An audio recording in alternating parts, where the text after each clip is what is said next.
Hi, this is the voice of Heidie Calero with another fascinating economic capsule on the Puerto Rico economy. Today we have entitled our economic capsule In Search of Black Gold. Many of you may remember back in 74, 75 when it was the first oil shock that it sent waves of recession, especially in Puerto Rico and worldwide, because nobody expected that black gold to really surge. For many years it was stable, maybe $5, $8, $10 a barrel. Oh, suddenly it's twice that price, and we thought the sky was going to come crashing on us. Well, in 1981, 82, 83, we had the second oil shock. And again, we went into an economic recession worldwide, especially US, and certainly Puerto Rico did.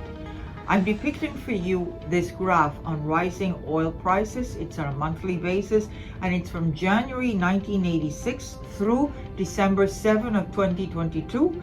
The orange line is the Brent price of oil per barrel, and the green line is WTI oil price per barrel. And notice that they move more or less in tandem. They may be slightly higher, especially the Brent as opposed to the WTI. But notice that it was relatively stable from 1986 through the early 2000s. And then it just skyrocketed again in 2007, 2008, and then 2012.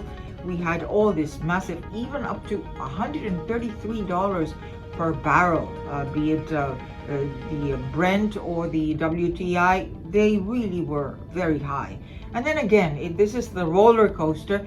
It went back in February when the war between Russia and Ukraine just sent waves of oil shocks all throughout the world, and it shot up to $122.71.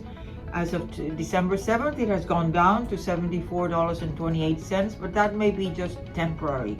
If China opens up and leaves its policy of zero COVID, and it doesn't close anymore the way it has done 100%, if there is even one person in one factory that has COVID, then we may be seeing more growth and more demand in terms of the rising oil prices, as well as shipping.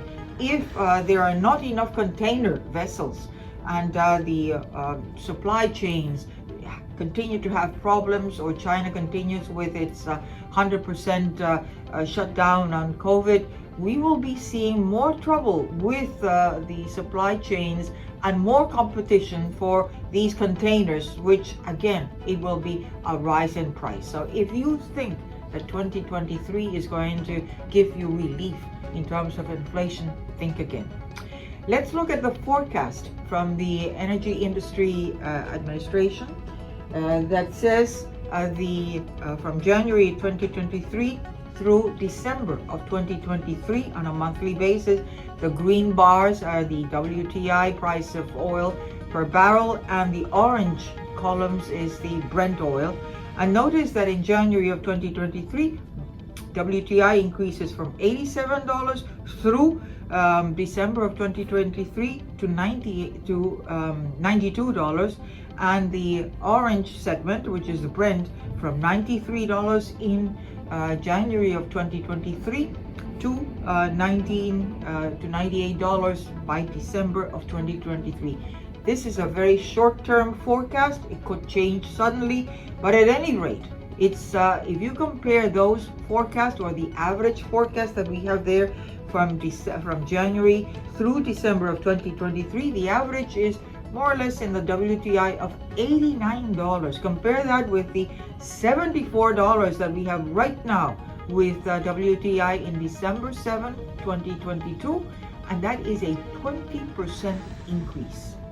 What is the impact of oil in the price of oil in this economy, the Puerto Rico economy? And this next graph illustrates this relationship between, or at least correlation, which says what is the relationship between these two series. The green bars is the WTI, the price per barrel in fiscal years of Puerto Rico from 1987 through 2021.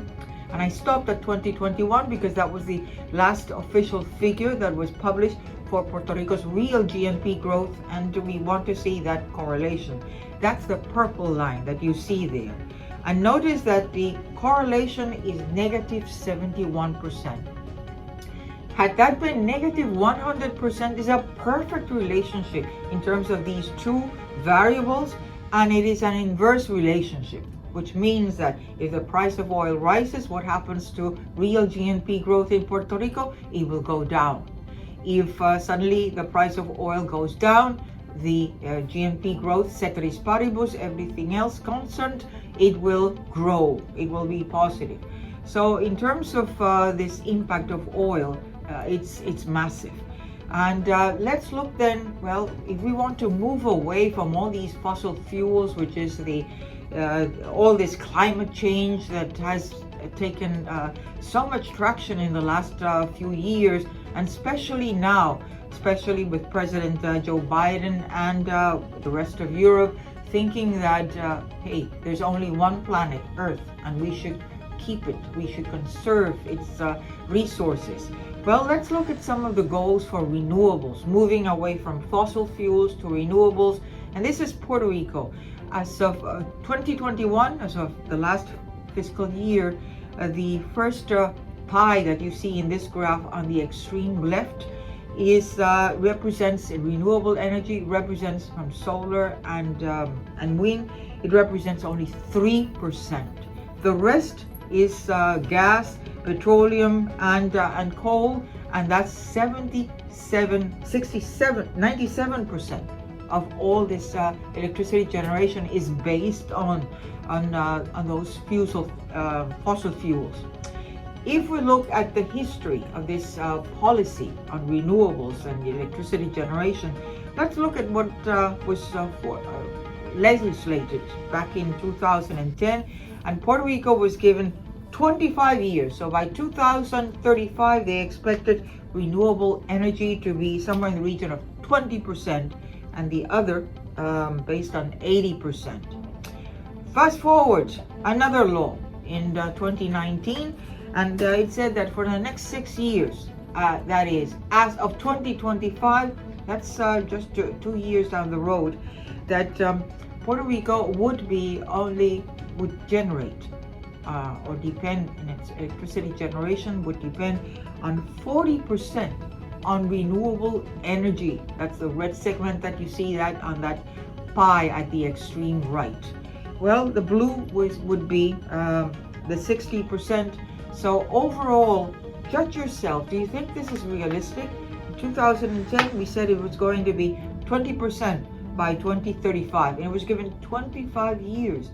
Now, with less to go from 2022 through 2025, it says it's going to be 40%. No way. In the United States, 22%. As of today, in 2022, they depend 22% on renewables, and by 2023, they expect 24%.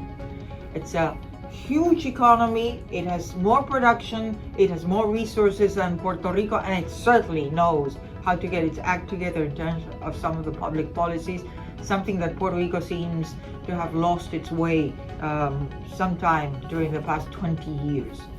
And all this discussion with energy and the renewables, think again, many of these solar panels, which will harness the solar energy, depend on toxic materials. What's going to happen when their useful life is exhausted?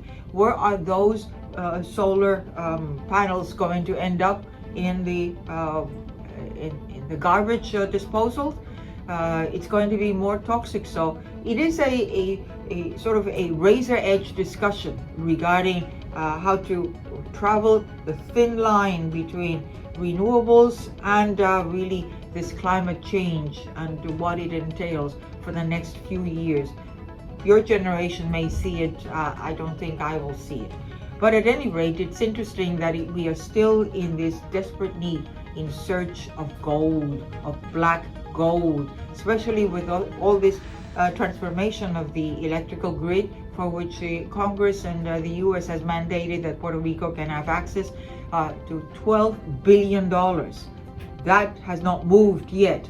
But in so far as we need to reconstruct the energy system, the electrical grid, we still will be dependent on oil because the renewables are not so easily accessible or cheap to be implemented. So if you like our economic capsule, don't forget to go to YouTube, subscribe to the voice of Heidie Calero. Don't forget that this is a service of Puerto Rico Economic Pulse, which is a copyright of Puerto Rico H. Calero Consulting Group. And if you like our capsules, give us a like. And don't forget that the economy is all of us. Thank you.